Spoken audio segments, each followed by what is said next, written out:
আল্লাহ রাব্বুল আলামিন বললেন, আলা কলবিকা লিতাকুনা মিনাল মুনজারিন। আমি আল্লাহ তাআলা বিশ্বনবী মুহাম্মদ সাল্লাল্লাহু আলাইহি ওয়াসাল্লামের উপরে তার কলবের ভিতরে জিবরাইলের মাধ্যমে কোরআনকে ফুঁকে দিয়েছি। কেন আল্লাহ পাক কোরআন নাজিল করলেন?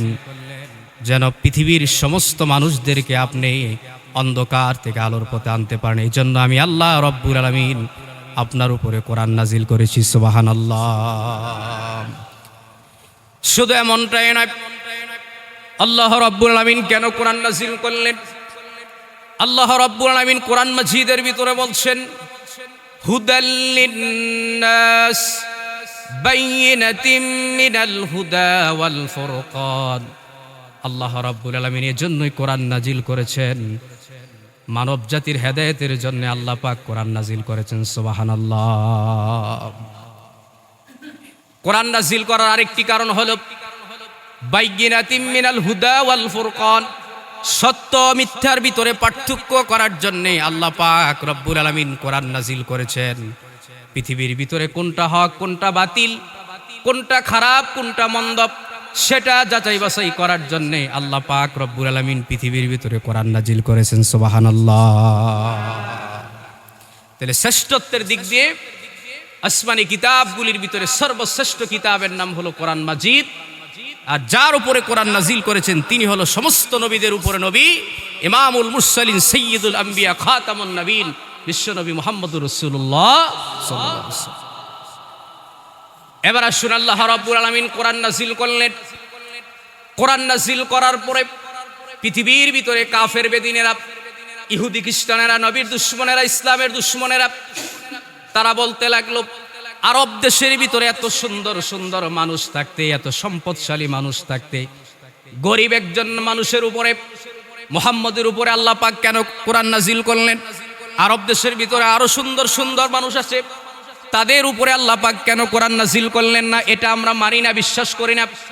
মানে তাদের ভাষ্য হলো, আরব দেশের ভিতরে এত বড় বড় ধনাঢ্য ব্যক্তি আছে, শিল্পপতি ব্যক্তি আছে, তাদেরকে বাদ দিয়ে বুঝি মুহাম্মদের উপরে কোরআন নাজিল। মুহাম্মদ তো একজন গরিব মানুষ, রাখাল মানুষ, এটা আমরা বিশ্বাস করি না, এটা তুমি বানায় আনছো।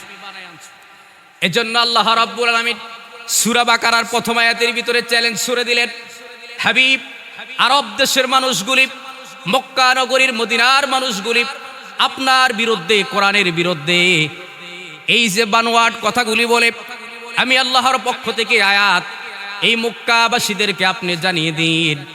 আমি যে আয়াতটা তাদের কাছে চ্যালেঞ্জ স্বরূপ ছুড়ে দিলাম, আল্লাহ রাব্বুল আলামিন বলছেন, যালিকাল কিতাবু লা রাইবা ফীহি হুদাল লিল মুত্তাকিন। আল্লাহ রাব্বুল আলামিন বললেন, এটা হলো এমন কিতাব, দেয়ার ইজ নো ডাউট, এটা এমন একটা কিতাব যে কিতাবের ভিতরে সন্দেহ তো দূরের কথা, সন্দেহের অবকাশ নাই। আল্লাহু আকবার। যালিকাল কিতাব লা রাইবা ফী, এটা এমন একটা কিতাব যে কিতাবের ভিতরে ভুল তো থাকা দূরের কথা, ভুলের অবকাশও নাই, চিন্তা দ্বারাও নাই। হুদাল লিল মুত্তাকিন, আর এই কোরআনটা হচ্ছে মুত্তাকিদের জন্য হেদায়েত। সুবহানাল্লাহ। শুধু এমনটাই নয়, আল্লাহ রাব্বুল আলামিন চ্যালেঞ্জ স্বরূপ আরেকটি আয়াত নাযিল করলেন।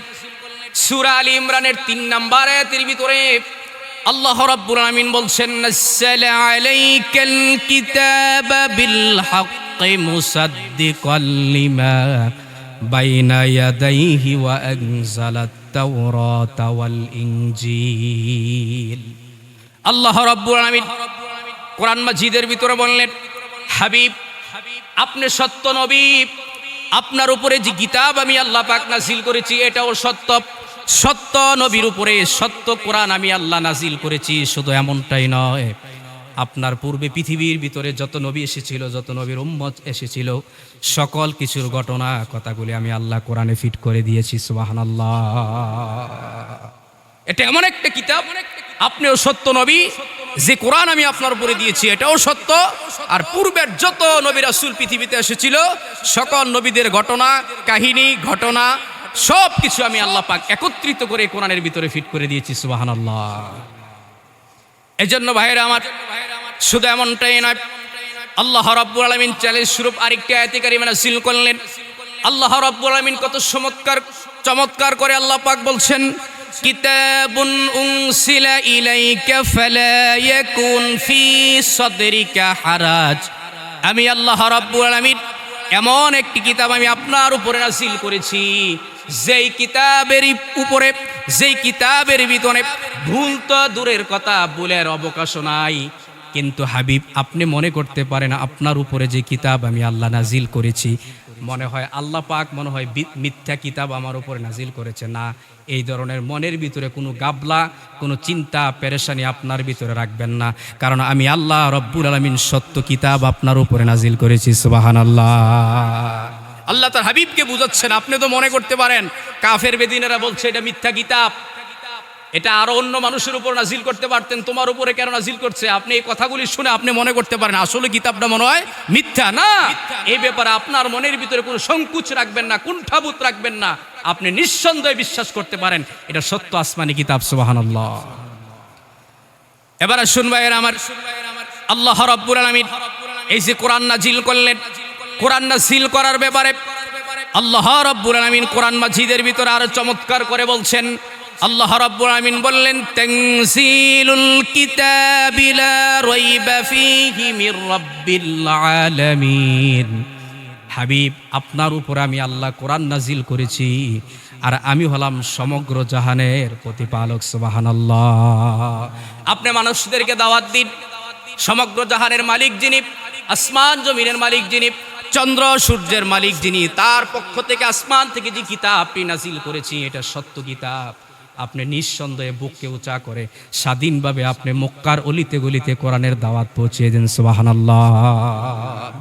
শুধু এমনটাই নয় প্রিয় ভাইয়েরা, এরকম কোরআন মাজিদের ভিতরে অসংখ্য আয়াত আছে কাফেরদের বিরুদ্ধে আল্লাহ পাক চ্যালেঞ্জ সূরা আয়াত নাজিল করেছেন। তার ভিতরে সর্বশেষ আরেকটি আয়াত আল্লাহ রাব্বুল আলামিন কোরআন মাজিদের ভিতরে সূরা শুরার ভিতরে আল্লাহ পাক 3 নম্বর আয়াতের ভিতরে বলছেন, আল্লাহ রাব্বুল আলামিন বললেন, কাযালিকা ইউহি ইলাইকা ওয়া ইলাল্লাযীনা মিন ক্বাবলিকা আল্লাহুল আজিজুল হাকীম। আল্লাহু আকবার। আমার ভাইয়েরা, আল্লাহ রাব্বুল আলামিন বললেন, হাবিব, আপনি তো মনে করতে পারেন পৃথিবীর ভিতরে সর্বপ্রথমে আপনার উপর আমি কোরআন নাজিল করেছি, আসমানি কিতাব নাজিল করেছি। না, এমনটাই নয়। আপনার পূর্বে আদম আলাইহিস সালাম থেকে শুরু করে নিয়ে আপনার এক মুহূর্ত পর্যন্ত ঈসা রুহুল্লাহ পর্যন্ত পৃথিবীর ভিতরে যত নবী রাসূল আমি আল্লাহ প্রেরণ করেছি, সবার কাছে আমি জিব্রাইলকে পাঠিয়েছি, সবার কাছে আমি কথা পৌঁছেছি, সবার কাছে আমি ওহী নাজিল করেছি। এ ব্যাপারে আপনার ভিতরে কোনো সংকোচ রাখবেন না, আপনি সাহসিকতার সাথে কোরআন প্রচার করুন। সুবহানাল্লাহ। তাহলে কোরআন সত্য, এই কিতাব সত্য, আসমানি কিতাব, তাতে কোনো সন্দেহ, কেউ যদি সন্দেহ করে বিন্দু মাত্র তার ঈমান থাকবে না। এবার শুন ভাইয়েরা আমার, এই কোরআনটা হলো আমাদের জন্য রহমত। কোরআন কি? আমাদের জন্য রহমত। কেমন রহমত? আমি ছোট্ট একটি আয়াতি কারীমা আপনাদের সামনে এক্সাম্পল হিসাবে বলি। আল্লাহ রাব্বুল আলামিন কোরআন মাজিদের ভিতরে বলছেন, ইযা কুরিয়াল কুরআনু ফাসতামিউ লাহু ওয়া আনসিতু লাআল্লাকুম তুরহামুন। আল্লাহ রাব্বুল আলামিন কোরআন মাজিদের ভিতরে বলছেন, কোরআনটা কেমন রহমত। তোমরা যদি যেখানে কোরআনের আলোচনা হয়, হাদিসের আলোচনা হয়, তাফসিরের আলোচনা হয়, আল্লাহর কিতাব থেকে যেই জায়গার ভিতরে আলোচনা হয়, তোমরা যদি চুপচাপ সহকারে ফাসতামিউ লাহু, চুপচাপ সহকারে যদি মনোযোগ সহকারে শুনতে পারো, লাআল্লাকুম তুরহামুন, আমি আল্লাহ পাক তোমাদের উপরে রহমত নাজিল করি। সুবহানাল্লাহ। রহমত কি জিনিস আমি ছোট্ট একটি উদাহরণ দিই আপনাদেরকে। বুখারী শরীফের হাদিস থেকে বিশ্বনবী সাল্লাল্লাহু আলাইহি সাল্লাম একদিন দিনের দাওয়াত দিয়ে ঘরের ভিতরে প্রবেশ করলেন। হযরতে মা আয়েশা সিদ্দিকা রাদিয়াল্লাহু তাআলা আনহা রাসূলের জামা মোবারক চিপতেছেন। আল্লাহ রাসূল জিজ্ঞেস করলেন, আয়েশা তোমার কি হলো? তুমি আমার জামা চিপতেছো, কারণটা কি? হযরত আয়েশা বলেন, ইয়া রাসূলুল্লাহ, ইয়া হাবিবাল্লাহ, বাহিরে প্রচন্ড মেঘ হচ্ছে, প্রচন্ড বৃষ্টি হচ্ছে, কিন্তু আপনার শরীরের ভিতরে পানি নাই, জামা শুকনা। আরেকদিন আল্লাহ নবী সাল্লাল্লাহু আলাইহি সাল্লাম ঘরের ভিতরে প্রবেশ করলেন। হযরত আয়েশা রাদিয়াল্লাহু তাআলা আনহা আল্লাহ নবীর শরীরের দিকে তাকায়া দেখেন জামা মুবারক ভিজা, কিন্তু বাহিরে কোনো বৃষ্টি নাই, কিন্তু রাসূলের পাগড়ি মুবারক ভিজা, জামা মুবারক ভিজা। হযরত আয়েশা জামার ভিতরে চিপ দিলেন, ভিজা পাওয়া গেল।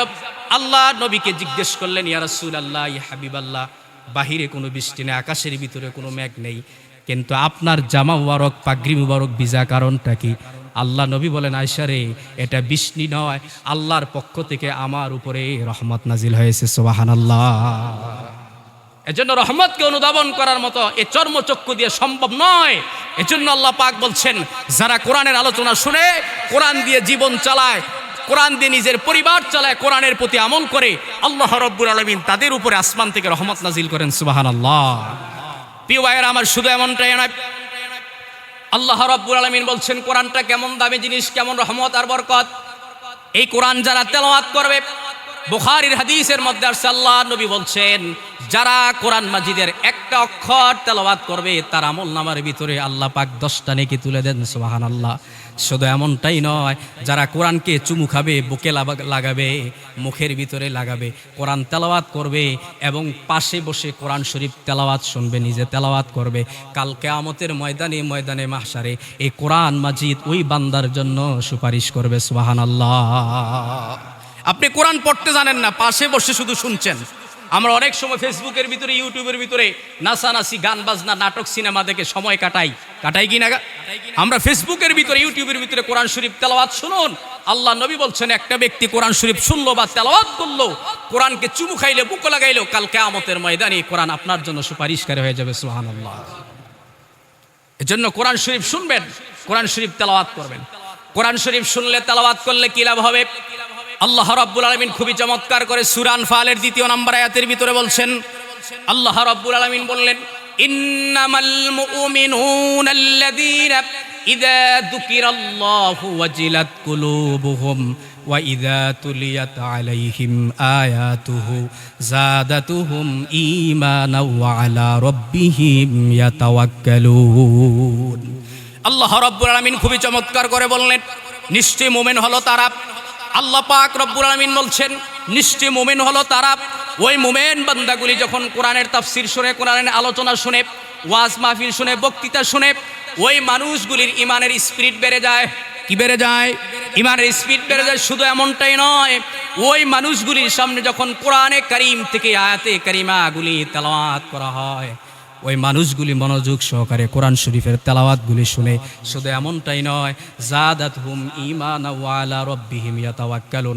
কোরআন শরীফের তেলাওয়াতগুলি শোনার কারণে অথবা কোরআন শরীফ তেলাওয়াত করার কারণে তাদের ঈমানের নূর বেড়ে যায়, ঈমান বেড়ে যায়, আর ওই বান্দাগুলি আল্লাহর উপরে ভরসা করে। সুবহানাল্লাহ। তাহলে ঈমান বৃদ্ধি পাওয়ার জন্যে, ঈমান মজবুত হওয়ার জন্যে সর্বোত্তম আমলের নাম হলো কোরআন তেলাওয়াত। নাম কি? কোরআন তেলাওয়াত। কোরআন শরীফকে মর্যাদা দিন, কোরআন শরীফ তেলাওয়াত করুন। আগে ছোট সময় দেখতাম ফজরের নামাজের পরে ঘরগুলির ভিতরে সূরা ইয়াসিন তেলাওয়াত করা হতো, ঠিক না? কোরআন শরীফ তেলাওয়াত করতো, মা বোনেরা কোরআন শরীফ তেলাওয়াত করতেন। আর এখন মা বোনেরা ঘুম থেকে উঠে 8টা বাজে কোরআন শরীফ তেলাওয়াত করবো কোন সময়? 8টা বাজে উঠিয়া ফ্রেশ ট্রেশ হইয়া সেন আতরগুলি মাইরা, 8 বছরের 7 বছরের একটা বাচ্চা আছে, ঠ্যাং ঠ্যাং করে সেটা কেজি স্কুলের ভিতরে দৌড়ায়, এবিডি কোরআন শরীফ পড়বই কুম্বালা। কথা কোন ঠিক না? ঠিক। সুযোগই তো নাই। উনি মাশাআল্লাহ এখন প্রবাসীর বউ হইছে, বিদেশির বউ, প্রতি মাসে টিয়া বাড়ায়, বেটি মসমসে খরচ করে, টাইম পায় না কোরআন শরীফ তেলাওয়াত করার জন্য। মনে আছে না নাই? এজন্য ঘরগুলি অশান্তিতে রূপান্তরিত হয়ে গেছে, শান্তি নাই। এজন্য আল্লাহ পাক বলছেন, আমি প্রতিদিন ফজরের নামাজের পরে প্রত্যেকটা ঘরের কোণার ভিতরে একজন করে রহমতের ফেরেশতা পাঠাই। কখন পাঠান? ফজরের পরে প্রত্যেকটা ঘরের ভিতরে একজন করে রহমতের ফেরেশতা পাঠায়। ওই ঘরগুলির ভিতরে কেন পাঠান? দেখো কোন ঘরের ভিতরে কোরআন শরীফ তেলাওয়াত হচ্ছে, আমি আল্লাহ পাক ডাক দিয়ে বলি, ফেরেশতা, এই ঘরগুলির ভিতরে কোরআন শরীফের তেলাওয়াত হচ্ছে, এই ঘরটাকে তুমি রহমত দিয়ে ভরপুর করে দাও। সুবহানাল্লাহ। এজন্য কোরআন পড়বেন, কোরআন মানবেন। হাদিসের মধ্যে পাওয়া যায়, নবী করিম সাল্লাল্লাহু আলাইহি সাল্লাম বলছেন, খায়রুকুম মান তাআল্লামাল কুরআনা ওয়া আল্লামা। যারা কোরআন শরীফ নিজে শিক্ষা করে এবং অপরকে শিক্ষা দেয়, তারা হলো সর্বোত্তম ব্যক্তি। সুবহানাল্লাহ। শুধু এমনটাই নয়, হাদিসের মধ্যে পাওয়া যায়, হুজুরে পাক সাল্লাল্লাহু আলাইহি ওয়াসাল্লাম বলছেন, আফদালুল ইবাদাতি তিলাওয়াতিল কুরআন। আল্লাহ পাক যতগুলি নফল ইবাদত দিয়েছেন, তার ভিতরে সর্বোত্তম ইবাদতের নাম হলো কোরআন তেলাওয়াত। সর্বোত্তম ইবাদতের নাম হলো কোরআন তেলাওয়াত। শুধু এমনটাই নয়, অন্য হাদিসের ভিতরে বিশ্বনবী সাল্লাল্লাহু আলাইহি সাল্লাম বললেন, মাজলিস ফিকহিন খায়রুম মিন ইবাদাতি 60 সানা। যে মজলিসের ভিতরে, যেই জায়গার ভিতরে কোরআন সুন্নাহর আলোচনা করা হয়, ওই মজলিসের ভিতরে কিছুক্ষণ যদি কোনো বান্দা বসতে পারে, কথাগুলি খেয়াল করবেন, কিছুক্ষণ যদি অল্প মুহূর্তের জন্য যদি কোনো বান্দা ওই মজলিসের ভিতরে সময় দিতে পারে, মাজলিস ফিকিহিন খৈরুম মিন ইবাদাতি সিত্তিনা সানা, অল্প কিছুক্ষণ বসার কারণে 60 বছর নফল ইবাদত করলে যে সওয়াব হবে, অল্প কিছুক্ষণ কোরআন শোনার কারণে ওই বান্দার আমলনামার ভিতরে 60 বছর নফল ইবাদতের সওয়াব দেওয়া হয়। সুবহানাল্লাহ। কতক্ষণ? 1 ঘন্টা 2 ঘন্টা নয়, মাত্র কিছুক্ষণের জন্য আপনি কোরআনের মজলিসের ভিতরে কোরআন শুনলেন, আল্লাহ রাসূল বলছেন 60 বছর নফল ইবাদতের চাইতে আরো বেশি সওয়াব তার আমলনামায় দেওয়া হয়। 60 বছর আপনি বাঁচবেননি, এজন্য কোরআন শুনবেন। আল্লাহ পাক আমাদেরকে কোরআন শোনার তৌফিক দিক, সকলে বলেন আমিন। শুধু এমনটাই নয় আমার ভাইয়েরা, আল্লাহ রাব্বুল আলামিন সূরা বনী ইসরাঈলের ভিতরে 82 নম্বর আয়াতের ভিতরে এই কোরআন যে আমাদের জন্য রহমত, আল্লাহ রাব্বুল আলামিন খুবই চমৎকার করে বলছেন, ওয়ানুনাজ্জিলু মিনাল কুরআনি মা হুয়া শিফাউ ওয়া রাহমাতুল লিল মুমিনিন ওয়ালা ইয়াজিদুজ জালিমিনা ইল্লা খাসারা। আমার ভাইয়েরা, আল্লাহ রাব্বুল আলামিন বলছেন, দুনিয়াবাসীরা শোনো, আমি আল্লাহ রাব্বুল আলামিন এই কোরআন নাযিল করেছি, আর এই কোরআনের মধ্যে রয়েছে তোমাদের জন্য শিফা, আরোগ্য লাভ, মুক্তি, সমাধান, জীবনের সকল কিছুর সমাধান আমি আল্লাহ রাব্বুল আলামিন এই কোরআনের মধ্যে দিয়েছি। ও রাহমাতুল লিল মুমিনিন, আর মুমিনদের জন্য কোরআনটা হলো রহমত। সুবহানাল্লাহ।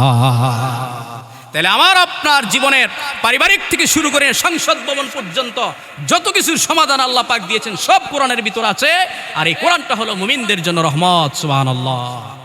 শুধু এমনটাই নয়, আল্লাহ রাব্বুল আলামিন সূরা ইউনূসের 57 নম্বর আয়াতের ভিতরে কোরআন যে আমাদের জন্য রহমত, মুমিনদের জন্য রহমত, সে ব্যাপারে আল্লাহ পাক খুবই চমৎকার করে আল্লাহ পাক বলছেন, ইয়া আইয়ুহান নাসু قد جاءتكم موعظة من ربكم وشفاء لما في الصدور وهدى ورحمة للمؤمنين। আল্লাহু আকবার। আপনারা কথা বুঝতেছেন? আল্লাহ রাব্বুল আলামিন বললেন, ইয়া আইয়ুহান নাসু قد جاءتكم موعظة من ربكم وشفاء لما في الصدور وهدى ورحمة للمؤمنين। আল্লাহ পাক বলছেন, দুনিয়ার মানুষেরা, আমি আল্লাহ রাব্বুল আলামিন তোমাদের কাছে কোরআন নাজিল করেছি, বিশ্বনবী মুহাম্মদ সাল্লাল্লাহু আলাইহি সাল্লামের মাধ্যমে আমি আল্লাহ রাব্বুল আলামিন তোমাদের কাছে কোরআন নাজিল করেছি, আর এই কোরআনের মধ্যে রয়েছে তোমাদের জন্য উপদেশ, নসিহত এবং রোগ থেকে নিরাময়, আর এই কোরআন হলো মুমিনদের জন্য হুদা, হেদায়েত আর রহমত। সুবহানাল্লাহ। তাইলে আমরা যখন জ্বর ওঠে, কাশ হয়, ঠান্ডা লাগে, আমরা ওষুধের জন্য ডাক্তারের কাছে যাই, কিন্তু আপনার কলবের ভিতরে সমস্যা, আপনার পরিবারের ভিতরে সমস্যা, আপনার ঘরের ভিতরে সমস্যা, তালাক নিয়ে সমস্যা, যৌতুক নিয়ে সমস্যা, এই রোগের ট্রিটমেন্ট প্যারাসিটামল দইতো না, কথা কয় না।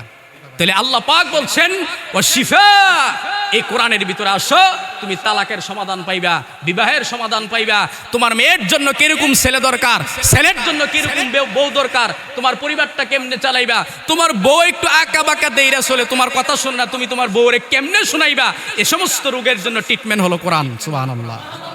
এখন আমরা কোরআন জানি না, ট্রিটমেন্টও আনতাম পারি না, এই জন্য আমাদের অশান্তিগুলিও দূর হয় না, ঠিক না? ঠিক। এবার শুনবেন, আমার রাসূল করিম সাল্লাল্লাহু আলাইহি সাল্লাম উপর আল্লাহ পাক কোরআন নাযিল করলেন, এই কোরআনটা হলো আমাদের জন্য রহমত। হাবিবে কিবরিয়া মুহাম্মদ সাল্লাল্লাহু আলাইহি সাল্লামের উপর আল্লাহ পাক কোরআন নাযিল করলেন।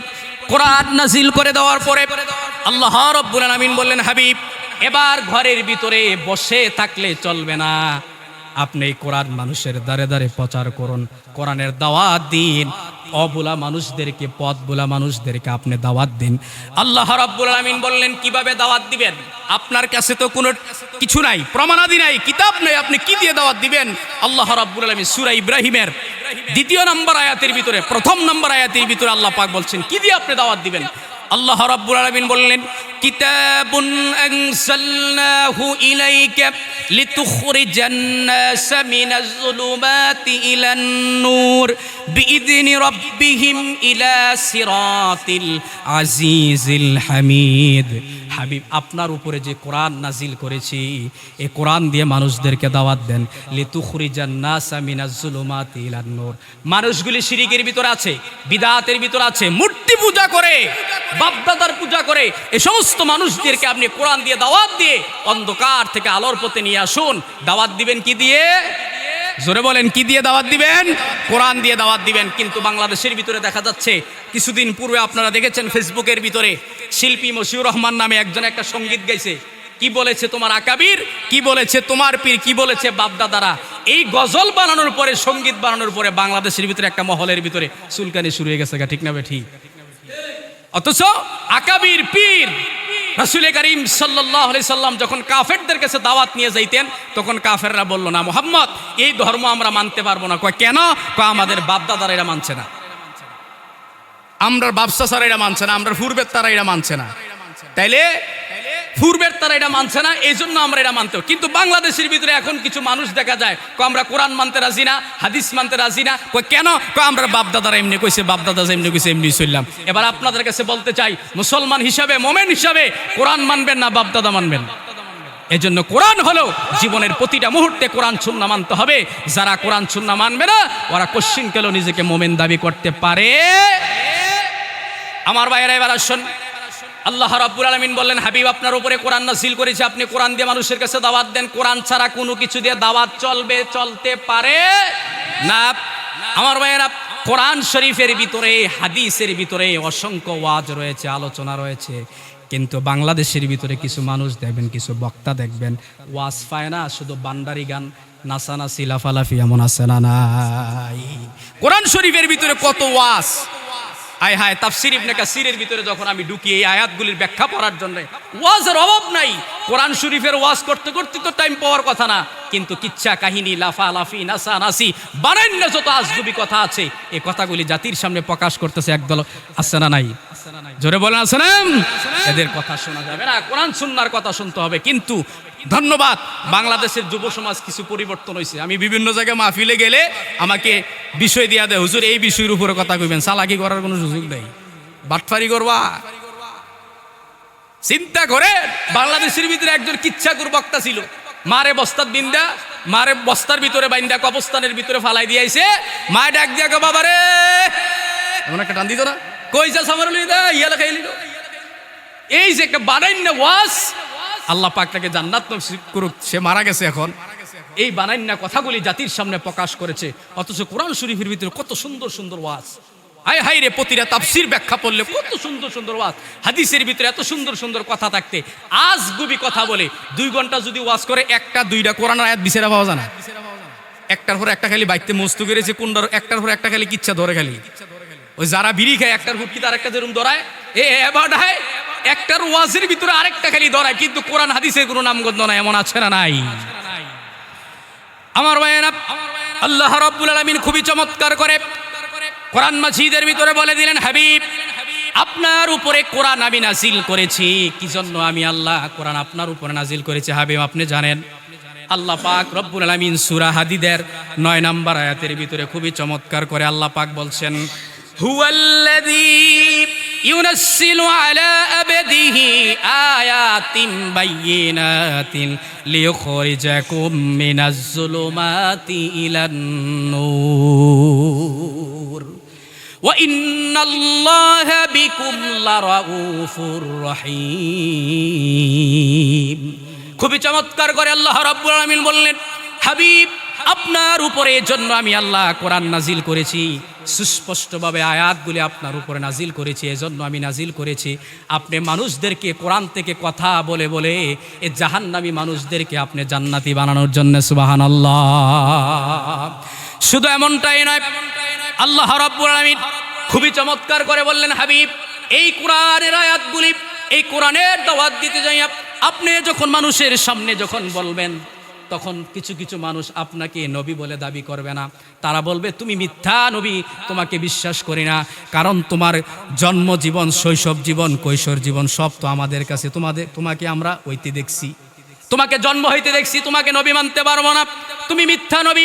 তখন আপনি তাদেরকে জানিয়ে দিবেন।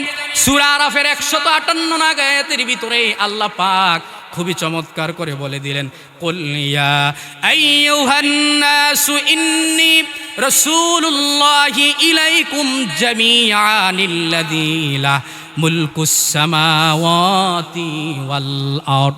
আল্লাহু আকবার বলেন। আপনি বলে দিবেন, হে পৃথিবীর মানুষেরা শোনো, আমি তোমাদের কাছে সকলের জন্য নবী হয়ে প্রেরণ করেছি, সকলের জন্য নবী হয়ে দুনিয়ার জমিনের ভিতরে এসেছি। আমি একটা গোত্রের জন্য, আমি একটা দেশের জন্য নবী হই নাই। এই আয়াতের ব্যাখ্যা লিখতে যাইয়া তাফসির ইবনে কাসিরের ভিতরে আল্লামা ইবনে কাসির রাহমাতুল্লাহ উল্লেখ করেছেন, পৃথিবীর ভিতরে আল্লাহ পাক যত পয়গম্বর প্রেরণ করেছেন প্রত্যেকটা একটা এলাকার জন্য, একটা গ্রামের জন্য, গোত্রের জন্য আল্লাহ পাক নবী বানিয়েছেন। কিন্তু শুধুমাত্র কেবলমাত্র বিশ্বনবী মুহাম্মদুর রাসূলুল্লাহকে তামাম গোটা জাহানের জন্য নবী বানিয়েছে। সুবহানাল্লাহ। আমাদের উম্মতে মুহাম্মদীদের পাওয়ার এটাই, পৃথিবীতে যত নবী পাঠিয়েছেন সামান্য একটা গ্রাম, একটা গোত্র, একটা এলাকার জন্য নবী বানিয়েছেন, কিন্তু শুধুমাত্র কেবলমাত্র মুহাম্মদুর রাসূলুল্লাহকে তামাম কুল কায়নাতের জন্য নবী বানিয়েছেন। সুবহানাল্লাহ। আমার ভাইয়েরা, আমার বন্ধুরা, শুধু এমনটাই নয়, আল্লাহ রাব্বুল আলামিন বললেন, হাবিব আপনাকে দুনিয়ার জমিনে সত্য নবী হিসাবে পাঠিয়েছি। আল্লাহ পাক কোরআন মাজিদের ভিতরে আরো সুন্দর করে চমৎকার করে বললেন, হাবিব কিছু কিছু মানুষ বলবে আপনাকে যদি ইংরেজি ভাষায় কোরআন নাজিল করতাম, হিব্রু ভাষায় কোরআন নাজিল করতাম, উর্দু ভাষায় কোরআন নাজিল করতাম, ফার্সি ভাষায় যদি কোরআন নাজিল করতাম, আরবের মানুষগুলা আরবি ভাষায় পণ্ডিত্য অর্জন করেছে, এরা বলবে আপনার কথা আমরা বুঝি না, আপনি কোরআন পাল্টিয়ে আনেন। এজন্য আল্লাহ পাক তার হাবিবকে ডাক দিয়ে বলেন, হাবিব এই সমস্ত কথা যদি কেউ বলে তার জবাবটা আপনি দিয়ে দিবেন। আল্লাহ রাব্বুল আলামিন সূরা ইব্রাহিমের ৪র্থ নং আয়াতের ভিতরে বললেন, ওয়ামা আরসালনা মির রাসূলিন ইল্লা বিলিসানিন কওমি লিয়ুবাইয়িনা লাহুম। আল্লাহ পাক বলেন, পৃথিবীর ভিতরে আমি যত পয়গাম্বর প্রেরণ করেছি প্রত্যেক নবীকে আমি আল্লাহ পাক তার নিজস্ব ভাষায় কোরআন, আমি নিজস্ব ভাষায় তার উপরে কিতাব নাজিল করেছি। সুবহানাল্লাহ। পৃথিবীর ভিতরে আমি যত নবী রাসূল পয়গাম্বর করেছি যার যার এলাকার ভাষা অনুযায়ী আমি ওই নবীকে ওই এলাকার ভাষা অনুযায়ী আমি কিতাব নাজিল করেছি। সুবহানাল্লাহ। আপনার এলাকার মানুষগুলি আরবিতে পাণ্ডিত্য অর্জন করেছে, এজন্য আমি আল্লাহ পাক আরবি ভাষায় কোরআন নাজিল করেছি। আল্লাহ রাব্বুল আলামিন কোরআন মাজিদের ভিতরে খুবই চমৎকার করে বললেন, ইন্না আনসালনাহু কুরআনান আরাবিয়্যান লাআল্লাকুম তাআকিলুন। আল্লাহ পাক তার হাবিবকে ডাক দিয়ে বলছে, নিশ্চয় আপনার উপরে আমি আল্লাহ কোরআন নাজিল করেছি আরবি ভাষায়। কেন আরবি ভাষায় কোরআন নাজিল করেছি? লাআল্লাকুম তাআকিলুন, যেন আপনার উম্মতেরা এই কোরআন বুঝতে পারে। সুবহানাল্লাহ। আর পৃথিবীর ভিতরে এখন সবচাইতে সহজ ভাষার নাম হলো আরবি। সুবহানাল্লাহ বলবেন না? সবচেয়ে সহজ ভাষার নাম কি? আরবি ভাষা, কোরআনের ভাষা। আরবি ভাষা একটা, আবার কোরআনের ভাষা একটু বেশ কম আছে। বুঝেন নাই কথা? কোরআনের ভাষা হলো সবচেয়ে সহজ ভাষা। আমি যখন বাংলাতে পড়ি, বাংলা সাহিত্য যখন পড়ছি 8, 9, 10-এ, এত কঠিন, আমি মনে করছি সবচেয়ে কঠিন ভাষার নাম হলো বাংলা ভাষা। বাংলা ভাষার এমন কিছু শব্দ আছে উচ্চারণই করা কষ্ট।